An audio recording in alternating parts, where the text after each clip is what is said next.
Ilham, mantan santri teladan yang dulu dikenal cerdas dan alim, kini hanyalah bayangan dari dirinya yang dulu. Sebuah tragedi menimpa keluarganya. Ayahnya dituduh mencuri dana masjid, membuat nama baik mereka hancur. Ilham yang saat itu masih muda tidak kuat menanggung malu dan pergi meninggalkan pesantren. Di kota, hidupnya jatuh dalam dunia malam. Alkohol, musik keras, dan perempuan bayaran. Namun, takdir mempertemukannya kembali dengan Aisyah, cinta masa kecilnya yang kini menjadi seorang ustazah muda. Pertemuan itu membangkitkan luka lama, sekaligus cinta yang pernah terpendam. Aisyah ingin menolong Ilham kembali ke jalan yang lurus, tapi hatinya goyah, karena ia juga masih mencintai pemuda itu. Masalah semakin rumit saat terungkap bahwa Aisyah telah dijodohkan dengan Ustadz Rahmat, kakak angkat Ilham yang dulu sama-sama mondok. Dilema cinta, rahasia masa lalu, dan perjalanan taubat membawa mereka ke titik pengorbanan yang menyayat hati. Hari-hari berikutnya terasa aneh bagi Ilham. Ia berusaha melupakan pertemuan dengan Aisyah, tapi setiap kali menyalakan rokok atau menenggak minuman, wajah gadis itu kembali terbayang. Tatapan teduhnya, suaranya yang lembut, dan kata-kata sederhana itu. Allah masih sayang sama kamu. Ilham mencoba menepis. Itu cuma omong kosong ustazah, gumamnya pada diri sendiri. Tapi semakin keras ia mengusir bayangan itu, semakin sering pula muncul dalam mimpi dan lamunannya. Suatu sore, saat ia sedang duduk di kafe kecil yang sering jadi tempat nongkrong, Aisyah tiba-tiba datang. Bukan kebetulan, ia memang sengaja mencari Ilham setelah mendapat kabar dari pemilik warung kopi. "Ilham," panggilnya. Ilham terkejut, buru-buru mematikan rokok di asbak. "Aisyah, kamu ngapain kesini? Tempat kayak gini gak cocok buatmu." Aisyah tersenyum tenang. "Aku kesini bukan buat senang-senang, aku datang buat ketemu kamu." Ilham merengut. "Ngapain ketemu aku? Aku bukan siapa-siapa. Aku bukan Ilham yang dulu. Kalau kamu mau ceramah, mending di masjid sana. Aku gak butuh." Aisyah duduk di hadapannya. Tatapannya lembut tapi mantap. "Aku gak datang buat menghakimi. Aku cuma gak tega lihat kamu kayak gini. Dulu kamu yang selalu ngingetin aku sholat tepat waktu. Kamu yang ngajarin aku baca kitab. Sekarang kenapa kamu lari dari semua itu, Ham?" Ilham menahan napas. Kata-kata itu menusuk, karena memang benar. Ia berusaha menertawakannya. Itu cuma omong kosong ustazah, gumamnya pada diri sendiri. Tapi semakin keras ia mengusir bayangan itu, semakin sering pula muncul dalam mimpi dan lamunannya. Suatu sore, saat ia sedang duduk di kafe kecil yang sering jadi tempat nongkrong, Aisyah tiba-tiba datang. Bukan kebetulan. Ia memang sengaja mencari Ilham setelah mendapat kabar dari pemilik warung kopi. "Ilham," panggilnya. Ilham terkejut, buru-buru mematikan rokok di asbak. "Aisyah, kamu ngapain kesini? Tempat kayak gini gak cocok buatmu." Aisyah tersenyum tenang. "Aku kesini bukan buat senang-senang, aku datang buat ketemu kamu." Ilham merengut. "Ngapain ketemu aku? Aku bukan siapa-siapa. Aku bukan Ilham yang dulu.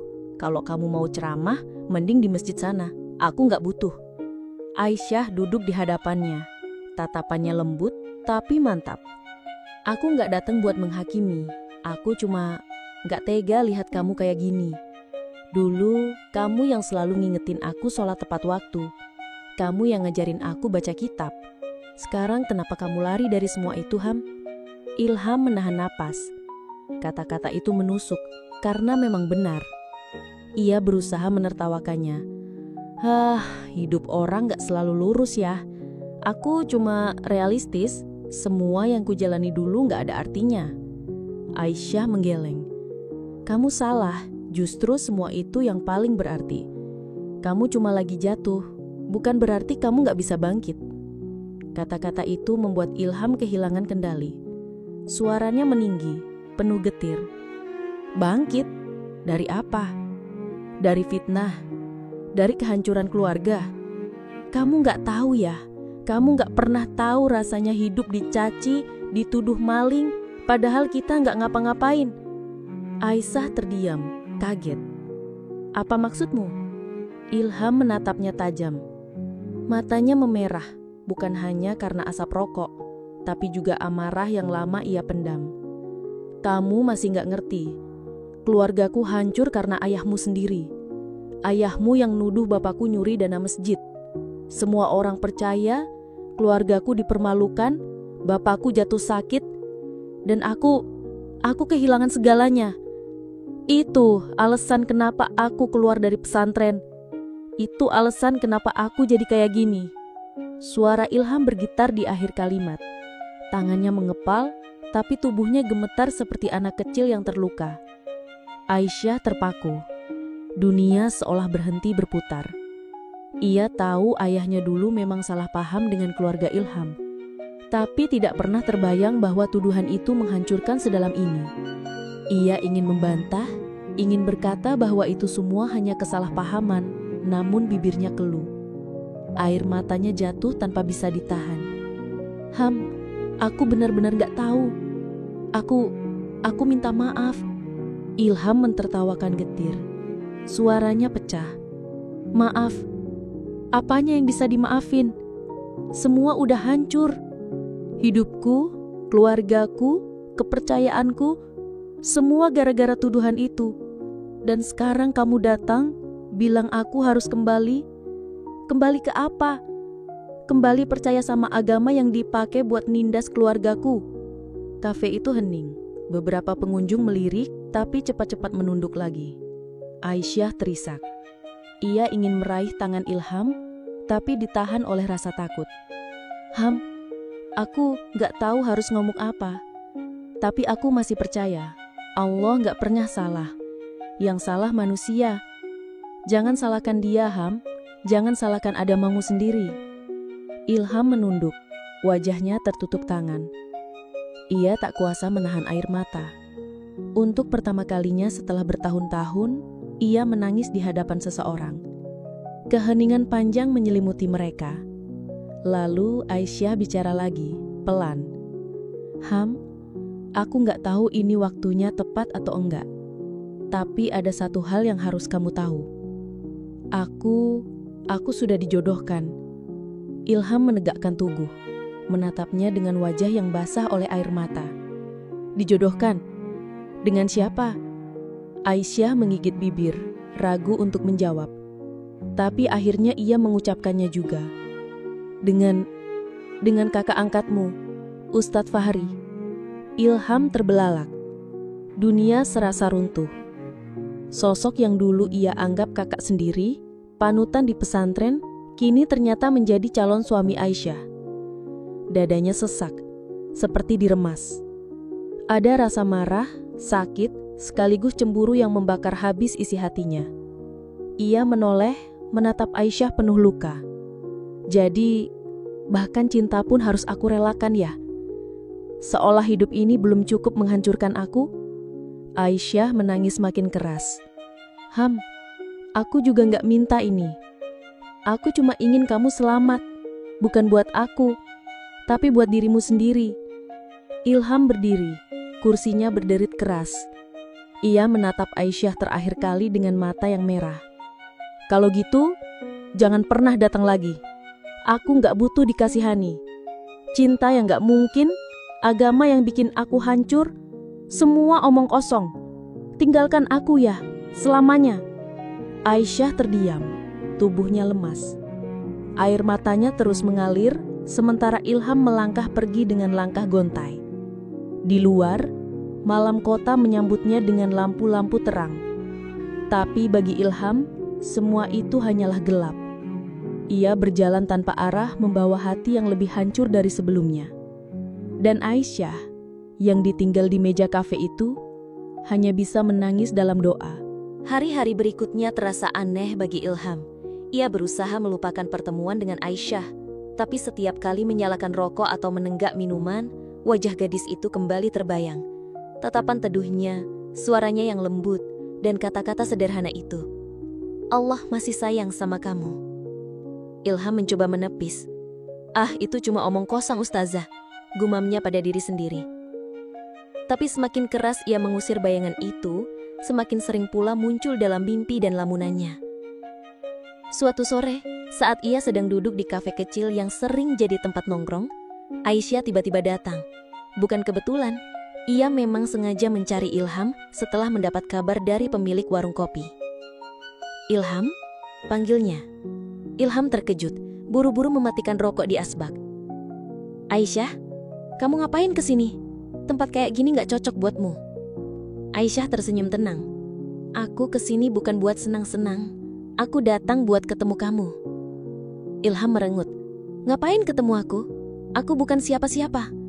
Aku bukan Ilham yang dulu. Kalau kamu mau ceramah, mending di masjid sana. Aku gak butuh." Aisyah duduk di hadapannya. Tatapannya lembut tapi mantap. "Aku gak datang buat menghakimi. Aku cuma gak tega lihat kamu kayak gini. Dulu kamu yang selalu ngingetin aku sholat tepat waktu. Kamu yang ngajarin aku baca kitab. Sekarang kenapa kamu lari dari semua itu, Ham?" Ilham menahan napas. Kata-kata itu menusuk karena memang benar. Ia berusaha menertawakannya. "Hidup orang gak selalu lurus ya. Aku cuma realistis. Semua yang kujalani dulu gak ada artinya." Aisyah menggeleng. "Kamu salah. Justru semua itu yang paling berarti. Kamu cuma lagi jatuh, bukan berarti kamu gak bisa bangkit."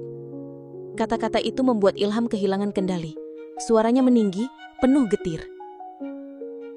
"Bangkit dari apa? Dari fitnah? Dari kehancuran keluarga? Kamu gak tahu ya?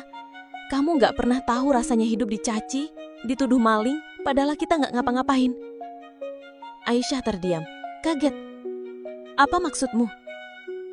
Ilham menatapnya tajam. Matanya memerah, bukan hanya karena asap rokok, tapi juga amarah yang lama ia pendam. "Kamu masih gak ngerti? Keluargaku hancur karena ayahmu sendiri. Ayahmu yang nuduh bapakku nyuri dana masjid. Semua orang percaya. Keluargaku dipermalukan, bapakku jatuh sakit, dan aku kehilangan segalanya. Itu alasan kenapa aku keluar dari pesantren. Itu alasan kenapa aku jadi kayak gini." Suara Ilham bergetar di akhir kalimat. Tangannya mengepal, tapi tubuhnya gemetar, seperti anak kecil yang terluka. Aisyah terpaku. Dunia seolah berhenti berputar.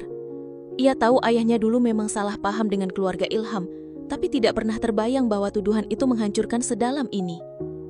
Ia ingin membantah, ingin berkata bahwa itu semua hanya kesalahpahaman, namun bibirnya keluh. Air matanya jatuh tanpa bisa ditahan. "Ham, aku benar-benar gak tahu. Aku minta maaf." Ilham tertawa getir. Suaranya pecah. "Maaf? Apanya yang bisa dimaafin? Semua udah hancur. Hidupku, keluargaku, kepercayaanku, semua gara-gara tuduhan itu. Dan sekarang, kamu datang bilang aku harus kembali. Kembali ke apa? Kembali percaya sama agama yang dipakai buat nindas keluargaku?" Kafe itu hening. Beberapa pengunjung melirik, tapi cepat-cepat menunduk lagi. Aisyah terisak. Ia ingin meraih tangan Ilham, tapi ditahan oleh rasa takut. Aku gak tahu harus ngomong apa. Tapi aku masih percaya. Allah gak pernah salah. Yang salah manusia. Jangan salahkan dia, Ham. Jangan salahkan agamamu sendiri." Ilham menunduk, wajahnya tertutup tangan. Ia tak kuasa menahan air mata. Untuk pertama kalinya setelah bertahun-tahun ia menangis di hadapan seseorang. Keheningan panjang menyelimuti mereka. Lalu Aisyah bicara lagi, pelan. "Ham, aku gak tahu ini waktunya tepat atau enggak. Tapi ada satu hal yang harus kamu tahu. Aku sudah dijodohkan." Ilham menegakkan tubuh, menatapnya dengan wajah yang basah oleh air mata. "Dijodohkan? Dengan siapa?" Aisyah menggigit bibir, ragu untuk menjawab. Tapi akhirnya ia mengucapkannya juga. Dengan kakak angkatmu, Ustadz Fahri." Ilham terbelalak. Dunia serasa runtuh.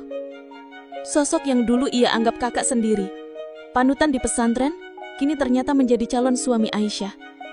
Dadanya sesak seperti diremas.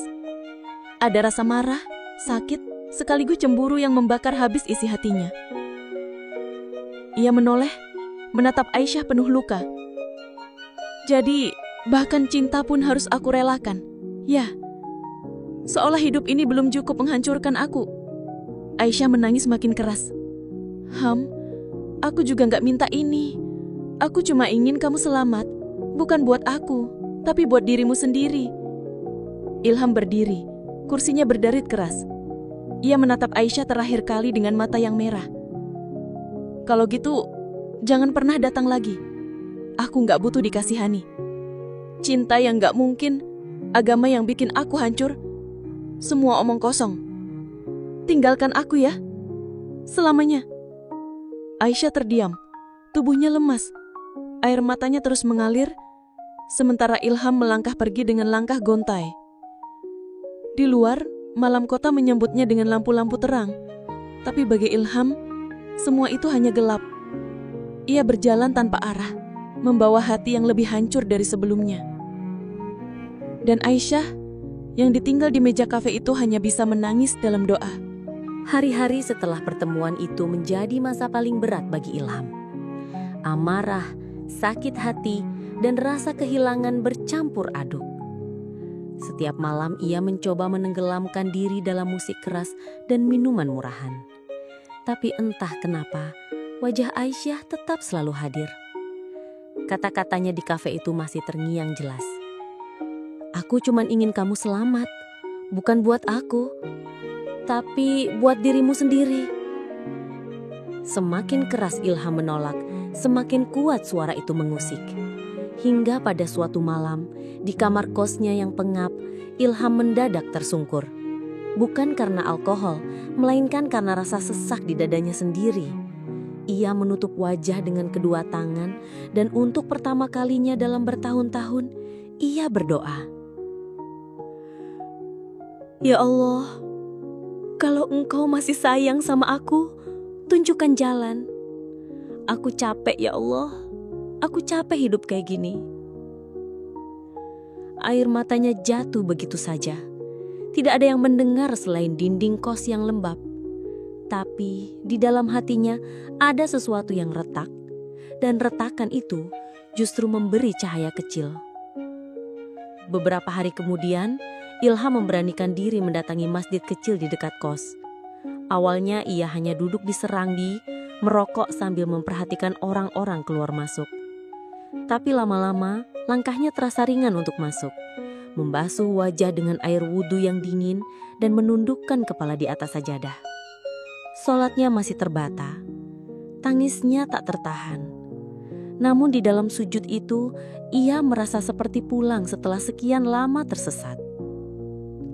Aisyah tahu perubahan itu. Ia sengaja tak pernah lagi mendekati Ilham secara langsung. Tapi ia mendengar kabar dari jamaah bahwa seorang pemuda yang dulunya nakal kini sering terlihat sholat sendirian di sudut masjid. Hatinya lega meski tetap perih karena tahu cinta mereka mustahil. Namun, takdir rupanya masih menyiapkan ujian terakhir. Malam itu, setelah pulang dari masjid, Ilham ditabrak motor saat menyeberang jalan. Tubuhnya terpental, darah mengalir dari pelipis dan dadanya. Warga segera membawa ke rumah sakit dan kabar itu cepat sampai ke telinga Aisyah. Ia berlari-lari kecil menuju ruang gawat darurat. Wajahnya pucat, napasnya tersengal-sengal. Saat melihat Ilham terbaring dengan selang oksigen dan darah di bajunya, Aisyah menjerit pelan. Ilham! Suaranya nyaris tak terdengar. Ilham membuka mata perlahan.